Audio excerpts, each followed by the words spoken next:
sa pagbubukas ng ika-16 na Kongreso, muling pagtutuunan ng pansin ang pagpasa sa Freedom of Information Bill o FOI Bill na layong bigyan ng karapatan ang publiko na malaman ang mga dokumento at transaksyon ng pamahalaan.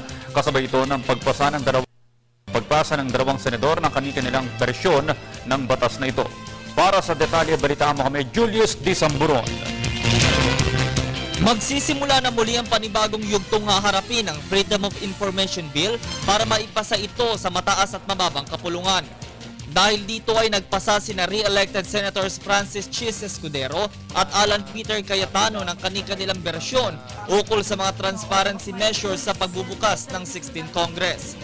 Ang Freedom of Information ay karapatan ng publikong malaman o ma-access sa mga impormasyon o transaksyon ng pamahalaan kaugnay sa isinasaad ng konstitusyon ng bansa.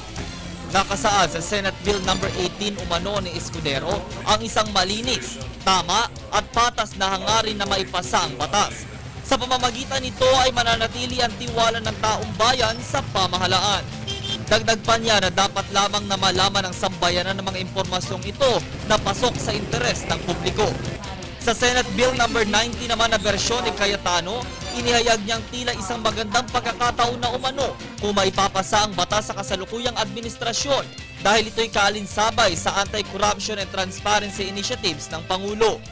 Parehas namang nakasaad sa bersyon ng dalawang senador ang itinakdang probisyon sa magiging kaparusahan ng liability sa mga lalabag kung ito'y maipapasa. Maaalalang noong nagdaang kongreso ay isang bersyon ng FOI ang ipinasa sa mataas na kapulungan at pinamagatang People's Ownership of Government Information o POGILO. Ako, si Julius D. Samburon, nag-uulat para sa Telebisyon ng Bayan.